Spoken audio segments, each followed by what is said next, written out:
sentar à mesa sem pressa. Para saborear uma bela pasta, um saboroso vinho, é sem dúvida uma imagem que costumamos ter de um italiano. Mas está faltando alguma coisa, não é?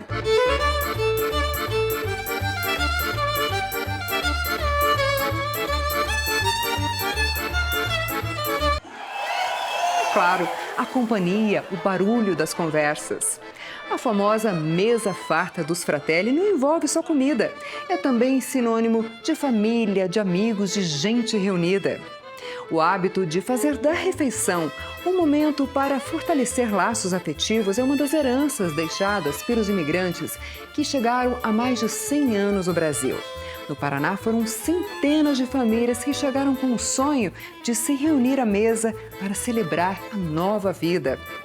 Porém, esse hábito simples, mas tão singelo e reconfortante para esse povo, não foi a primeira lembrança dos que aqui chegaram.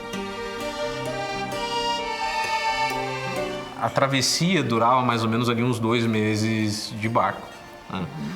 E eles não tinham condições próprias de higiene nem de alimentação. Sim, num tempo em que o mundo era muito distante e atravessar os oceanos era uma aventura incerta, esse povo embarcou com a bagagem cheia de esperança e coragem para recomeçar sem nenhuma garantia em outro continente, num país completamente desconhecido. Sabiam uma notícia ou outra, não sabiam o que iam encontrar. A família do meu pai, os Borghetti, vieram para o Brasil, eles vieram em 2 e os outros ficaram. Não sabiam se para viver ou para morrer. Foi uma jornada dura, mas repleta de esperança, superação e muito amor.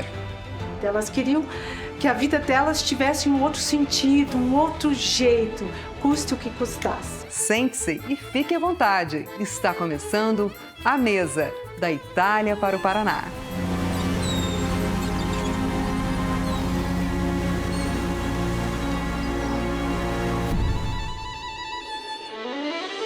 O meu nome é Walter Antônio Petruzziello, pronunciado em italiano, ou Petruzziello, como dizem os brasileiros. Eu nasci em Prato la Serra, na província de Avellino, que é na Campanha, mais ou menos 50 quilômetros de Nápoles. Sandra Poli. Meus avós vieram da Itália em 1902. Helena Maria França Sundin. E a minha avó, a Maria Malucelli França, que era conhecida como Dona Marieta, foi a primeira Malucelli que nasceu aqui no Brasil. Meu nome é Matheus de Paula. E a minha família italiana vem por parte de pai de Cremona. Meu nome é Renata Rossi, eu sou descendente do Giobata Rossi. Ele nasceu na Itália, em Borborico. Eu sou Luiz Molossi, a minha família é de origem, a mãe é Lovison, de Mason Vicentino, Vicenza, e a família do pai Molossi é de Casalmaggiore, Cremona, na Lombardia. Meu nome é José Maria Granato, eles vieram da região de Vêneto. Meu nome é Ângela Maria Mutim, eu sou nascida aqui em Colombo, mas meus nonos, meus pais, são descendentes de italiano. Meu nome é Justina Pederiva Fardo, meu nono veio da Itália, a nona também. Meu nome é Marcelo Malucelità, origem italiana de vários locais da Itália, Vêneto, Trentino, Piemonte. Me considero um italiano não só de sangue, mas de alma, né?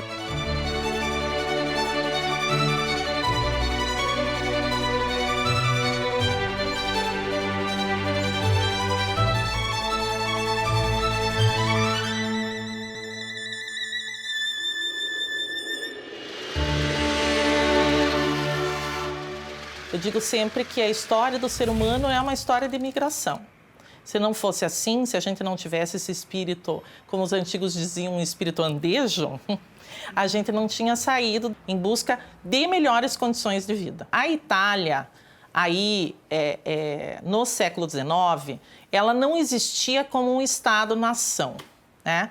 Então, o Estado italiano, ele vai se constituir como um Estado-nação, uma língua, um governo, um território, todos os elementos de Constituição, isso só vai se dar nesse contexto que é do século, final do século XIX, década de 1870, que coincide com o período em que esses grupos italianos vêm para o Brasil.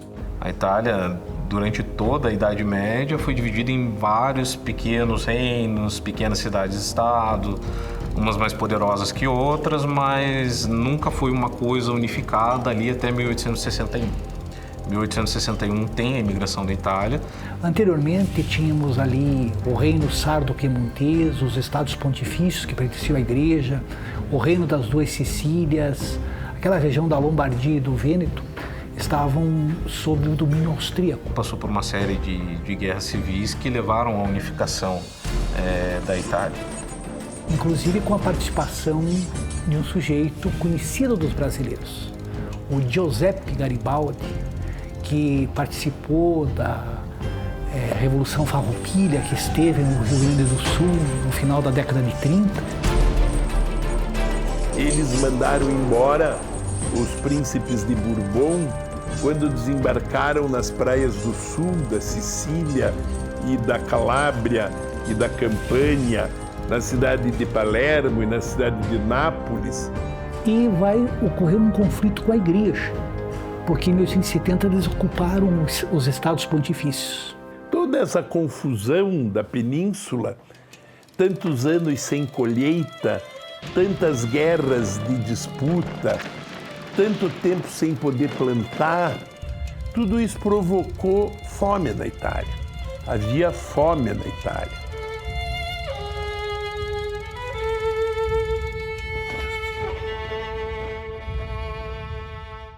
Naquela região do Vêneto, vou dar o exemplo da família Mosselin, que é originária de São Nazário, província de Vicenza.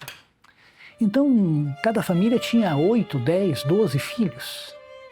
Então você tem muita gente para poucas terras. E estava num momento sociopolítico muito complicado e era difícil viver na Itália. Então, 4 irmãos Poli resolveram vir para o Brasil. Que esse outro meu avô, ele veio da Calábria, do outro extremo da Itália, do sul da Itália. Ele veio de lá. Daí veio solteiro, ele saiu de lá fugindo da guerra. Foi como escondido num navio de carvão até Marselha. De Marselha, o comandante arrumou um passaporte falso para ele, para vir para o Brasil. A viagem foi muito difícil, porque, pense, eles saíram de Vêneto para Gênova, é longe, e de lá eles vieram para cá. O que fazer? Tentar a vida em Milão, trabalhando nas indústrias, ir para Roma ou emigrar? O governo italiano vai incentivar a saída de italianos. E durante a viagem, o meu nono perdeu uma filha, meu bisnono perdeu uma filha durante a viagem.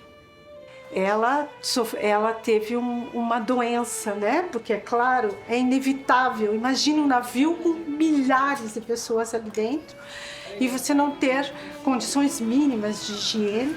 Claro que alguma coisa diferente vai acontecer, né? E essa criança, ela acabou falecendo. Ela tinha de 2 para 3 anos. Enrolaram ela em volta de um lençol branquinho, né? E aí fizeram as orações e jogaram ela ao mar. Então, desculpem, né? É uma história muito, muito emocionante essa. A nona contava já, eles simplesmente perdem o membro da família, né?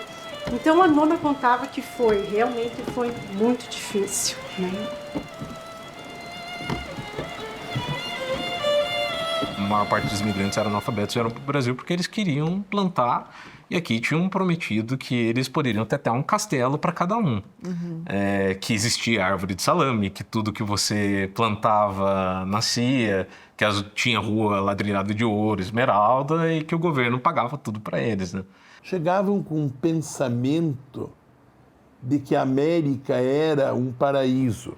Existiam agenciadores do governo brasileiro que faziam essa propaganda na Itália, as pessoas vinham para cá com essa esperança. O que o Paraná precisa naquele momento? Precisa de gente. Já que a gente está se constituindo como província, a gente precisa de gente. Gente para povoar o estado. Então, que se estabeleça aqui E aí o Estado ele vai propiciar condições para que esses grupos imigrantes, dentre os quais a gente encontra os italianos, se fixem na terra para produzir alimento e outros produtos.